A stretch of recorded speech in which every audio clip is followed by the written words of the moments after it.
Good morning. The grand ballroom of Buckingham Palace shimmered like a dream woven from gold and glass. Chandeliers glowed overhead, their crystal prisms scattering light across polished marble floors. Diplomats, dignitaries, and aristocrats from around the world had gathered for what was being called the event of the season, a celebration marking a new era for the royal family. Princess Charlotte, now older and far more perceptive than many realized, stood near one of the tall arched windows. She wore a soft ivory gown with delicate embroidery, her hair tied back with a sapphire ribbon that had once belonged to her great grandmother. Though she carried herself with grace beyond her years, there was something sharper in her gaze tonight, something watchful. She wasn't just attending the event, she was observing it. Across the room, laughter echoed, glasses clinked, conversations flowed effortlessly. Yet Charlotte's attention kept drifting to a particular corner near the grand staircase. Camilla stood there, regal and composed, speaking with a small group. Beside her was her daughter, Lady Eliza, elegant, poised, and undeniably confident. She had arrived earlier with an air that quietly commanded attention. Her gown, a deep emerald silk, contrasted boldly with the softer tones worn by others. And Charlotte had noticed something else. Eliza didn't just look around the room, she assessed it, measured it, almost as if she were calculating her place within it. Charlotte exhaled slowly. Something didn't feel right. Charlotte? The voice broke her focus. Prince George approached, offering a gentle smile. You've been standing here for quite a while, he said. Everything all right? Charlotte nodded faintly, though her eyes remained fixed across the room. Just watching, she replied. George followed her gaze. Ah, he murmured. Her. Charlotte didn't respond immediately. I don't trust her, she finally said, quietly enough that only George could hear. George raised a brow. That's a strong statement. She's not here just to attend, Charlotte continued. She's here for something else. George studied Eliza more closely. And you think you're the only one who sees it? Charlotte gave a small, knowing smile. No, she said, but I might be the only one willing to act on it. As the evening progressed, the atmosphere grew more animated. A string quartet played softly near the center of the ballroom. Guests began drifting toward the long banquet tables adorned with silver and fine china. Charlotte moved gracefully through the crowd, exchanging polite greetings and curtsies when required, but her focus never wavered. She was tracking Eliza, and then she saw it. Eliza had broken away from her mother and was heading toward a smaller corridor near the east wing, a part of the palace not typically open during public events. Charlotte's heart tightened. There it is. Without hesitation, she turned and followed. The corridor was quieter, dimly lit compared to the brilliance of the ballroom. Portraits of past monarchs lined the walls, their painted eyes seeming to follow every movement. Eliza slowed near a set of double doors, ornate, heavy, and unmistakably important. Charlotte quickened her pace. Lady Eliza. The voice was calm but firm. Eliza turned, surprised, but only for a moment. Princess Charlotte, she said, her smile returning quickly, I didn't expect to find you here. Charlotte stepped forward, placing herself directly between Eliza and the doors. I believe this area is restricted, she said. Eliza tilted her head slightly. Is it? Yes, Charlotte replied. Very much so. For a brief moment, silence filled the corridor. Then Eliza laughed softly. You're quite protective, she said. It's admirable. Charlotte didn't move. May I ask what you're doing here? Charlotte pressed. Eliza's smile faded just a fraction. Exploring, she said. Is that not allowed? Not here, Charlotte replied. Not tonight. What happened next would later be whispered about in corridors, replayed in hushed conversations, and remembered as a defining moment. Eliza stepped forward. Charlotte didn't step aside. They stood face to face, two figures from different branches of the same extended royal world, each carrying their own quiet authority. Move, Eliza said, her voice low but edged with command. Charlotte's response was immediate. No. The word echoed more loudly than expected. Eliza blinked. It wasn't just the refusal. It was the certainty behind it. You're just a child, Eliza said, her tone sharpening. Charlotte's eyes didn't waver. And you're in the wrong place, she replied. For a heartbeat, it seemed as though the moment would escalate. But then, Eliza did something no one expected. She stepped back, not in defeat, not in anger, but in something far more surprising: respect. She studied Charlotte for a long moment, her expression shifting from irritation to something quieter, more thoughtful. And then she smiled, not the polished, practiced smile she'd worn all evening, a real one. Well played, Eliza said softly. Charlotte didn't respond, but her posture remained firm. Eliza glanced at the doors, then back at Charlotte. You're right, she said. This isn't my place tonight. She turned away. Just like that. No argument, no scene, no defiance. She walked back down the corridor, leaving Charlotte standing alone. By the time Charlotte returned to the ballroom, word had already begun to spread. Not loudly, not officially, but quietly, through glances and murmured conversations. Did you hear? Charlotte stopped her. She didn't back down. George approached her again, this time with a hint of astonishment. What did you do? He asked. Charlotte shrugged lightly. Just what needed to be done. Later that evening, as the event drew to a close, Charlotte found herself summoned, not formally, but gently, to a smaller sitting room. Inside sat Camilla and Eliza. Charlotte paused at the doorway. Come in, Camilla said warmly. Charlotte stepped forward, composed as ever. There was no tension in the room, only curiosity. Camilla looked at her for a moment before speaking. I've heard about what happened, she said. Charlotte remained silent. Eliza spoke next. She did exactly what she should have, she said. Charlotte glanced at her, surprised. Eliza met her gaze. You protected something important, she continued, and you didn't hesitate. Charlotte considered her words carefully. I wasn't trying to challenge you, Charlotte said. I was just doing my duty. Eliza nodded. I know, she said. Camilla leaned back slightly, observing both of them. It seems, she said thoughtfully, that tonight wasn't just a celebration. Charlotte tilted her head. No? Camilla smiled. It was a test, she said. Charlotte frowned slightly. A test of what? Camilla's gaze softened.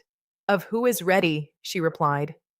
From that night forward, something shifted, not dramatically, not publicly, but subtly in the way people looked at Charlotte.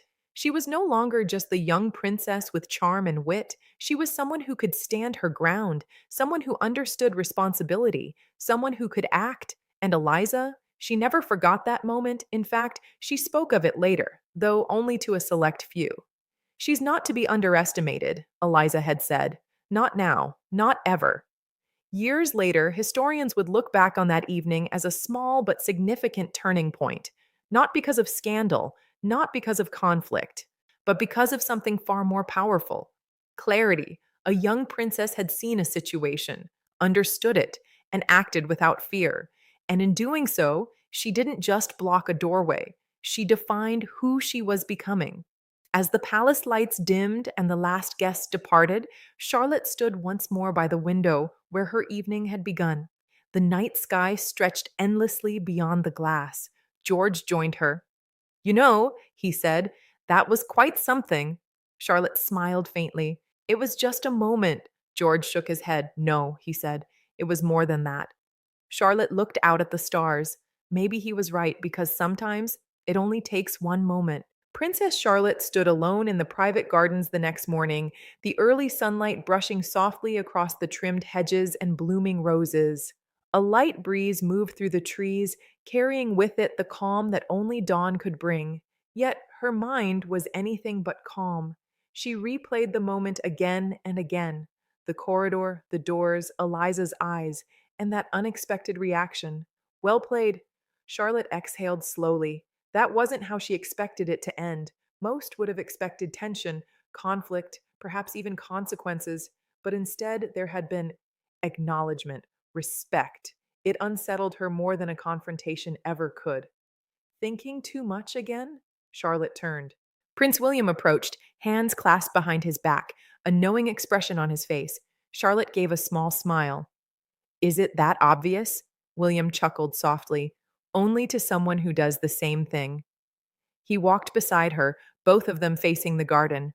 I heard about last night, he said. Charlotte stiffened slightly. I didn't mean to cause trouble. William shook his head. You didn't, he replied. You prevented it. Charlotte looked up at him, searching his expression. Then why does it feel like something bigger happened? She asked. William paused. Because something did, he thought, but didn't say immediately. Because, he finally answered, you stepped into a space most people avoid. Inside the palace, quiet conversations had already begun, not dramatic.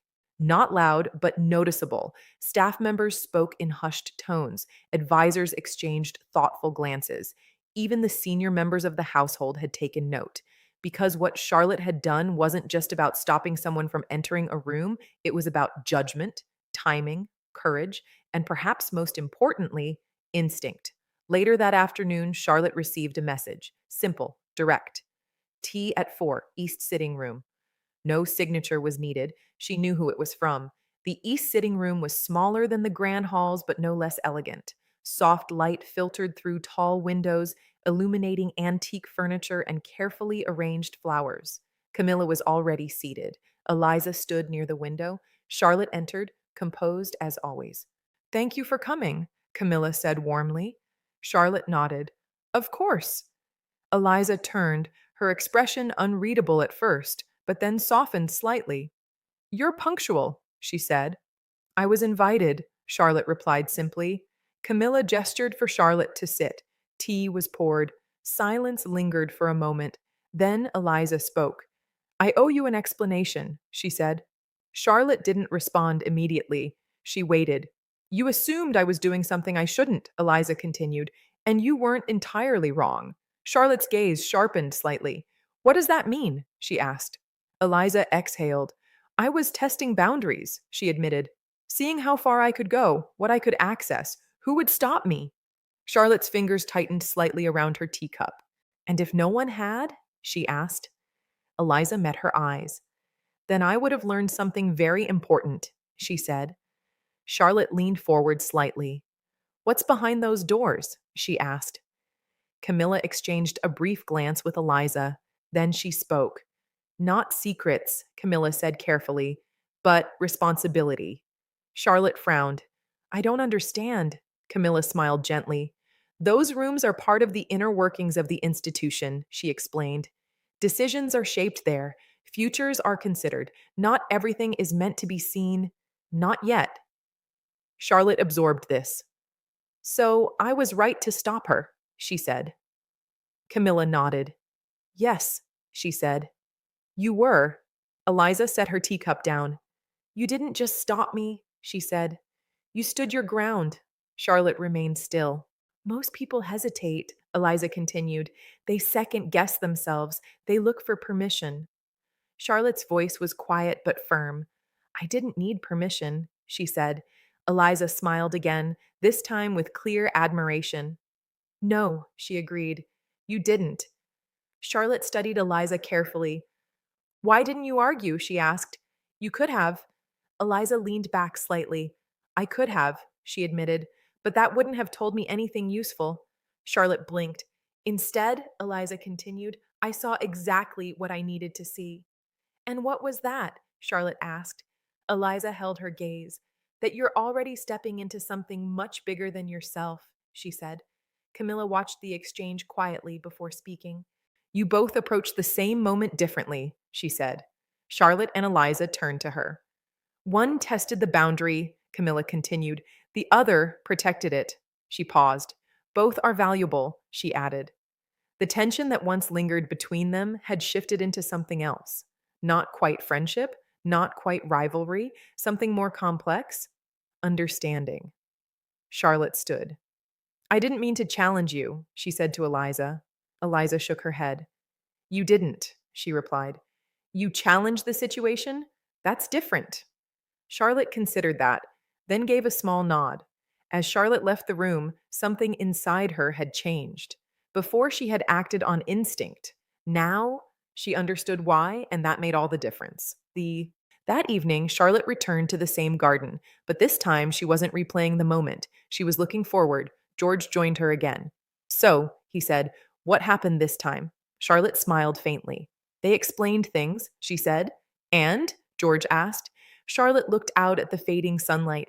It wasn't just about stopping someone, she said. George raised a brow. No? Charlotte shook her head. It was about knowing when to step in, she replied. The palace seemed the same. The routines continued, the events carried on. But beneath it all, a quiet shift had begun. Charlotte was no longer just reacting to moments. She was beginning to understand them.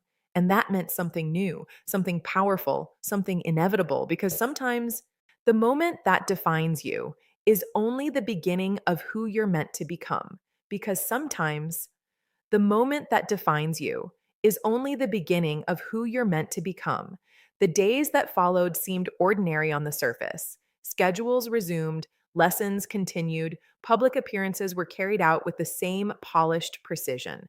But for Princess Charlotte, nothing felt quite the same anymore, because now she noticed things, small things, details others overlooked. And once you start noticing, you can't stop. It began with something subtle, a door left slightly ajar, a conversation that stopped too quickly when she entered, a staff member who seemed unusually nervous. Charlotte didn't jump to conclusions. She observed, watched, waited, and then she saw it again, the same corridor, the same direction Eliza had taken that night. But this time, someone else was there. It was late afternoon. The palace was quieter than usual. Charlotte had been on her way back from her studies when she noticed movement ahead. A man, not someone she recognized, dressed like staff, but something felt off. He moved quickly, glancing over his shoulder before slipping into the east corridor. Charlotte's instincts sharpened immediately. That's not right. She didn't call for anyone, didn't alert security. Instead, she followed. Her footsteps were light, careful. The corridor felt different this time, less like a place of history, more like a place of secrets. The man stopped near the same set of doors. Charlotte slowed, staying just out of sight. He reached into his pocket, pulled something out, a key. Charlotte's heart skipped. That door isn't supposed to open. She had seconds to act, call for help, or step in herself. The memory of that night flashed in her mind. Eliza, the block, the certainty. Charlotte stepped forward. Excuse me. The man froze, slowly turned. His expression flickered, surprise, then calculation.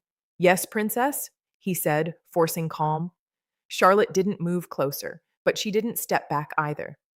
That area is restricted, she said. The same words, the same tone, but this time, the situation was different. I have authorization, the man replied quickly. Charlotte's eyes narrowed slightly. From whom? She asked. A pause. Too long. The man shifted his weight. That's not information I can share, he said. Charlotte took another step forward. It is if you're standing in a restricted corridor with a key you shouldn't have, she replied. The air tightened. Something was wrong. Very wrong. For a moment, it felt like time stopped. Then suddenly, footsteps echoed from the other end of the corridor. Security. The man's composure shattered. He turned as if to run, but Charlotte moved faster than he expected. Stop! Her voice cut through the corridor like a command. Not loud, not panicked, just absolute. And somehow, he did. Security reached them within seconds. Questions were asked. The man was taken away. The key was confiscated, and the corridor, once again, fell silent.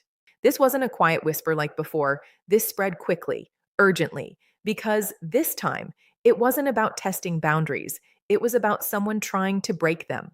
That evening, Charlotte was called once more. Same room, same people, but a very different atmosphere. Camilla stood by the fireplace. Eliza paced slowly. Both turned as Charlotte entered. This is becoming a pattern, Eliza said immediately. Charlotte remained calm. I saw something wrong, she said, so I acted. Camilla studied her closely. And if you were wrong? She asked. Charlotte didn't hesitate. I wasn't, she replied. Eliza stopped pacing. That man wasn't supposed to be there, she said. No, Charlotte agreed. But he had a key, Eliza added. Charlotte's gaze sharpened. which means someone gave it to him. Silence, heavy, realization settling in. Camilla exhaled slowly. This is no longer a small matter, she said. Charlotte felt it too. This wasn't coincidence. This wasn't curiosity. This was something planned, something intentional. Eliza looked at Charlotte differently now, not just with respect, but with something else recognition. You see it, don't you? Eliza said. Charlotte nodded slightly. Yes. Elaborate, Camilla said. Charlotte stepped forward. Someone is testing access, she said. Eliza's eyes lit with agreement. Exactly. First you, Charlotte continued, looking at Eliza, then him. Camilla's expression hardened. You're suggesting this is coordinated? Charlotte didn't flinch. I'm saying it's not random. The room fell quiet again, but this silence was different. It wasn't uncertainty, it was decision. Camilla straightened. If what you're saying is true, she began. Eliza finished the thought. Then this isn't over. Charlotte felt a shift in the room, something changing. You won't be staying out of this anymore, Eliza said. Charlotte met her gaze. I wasn't planning to. For the first time, they weren't standing on opposite sides. They were standing together, not as rivals, not as strangers, but as something else, a team. Later that night, Charlotte stood once more by the window, but this time, she wasn't looking at the stars. She was thinking, planning, understanding, because now she knew that door she blocked, it wasn't just important, it was a target. And if someone was trying to get through it, then whatever lay behind it was far more significant than she had ever imagined. And this time, she wouldn't just block the door, she would find out who was trying to open it. Thank you for watching this video. Please subscribe my channel.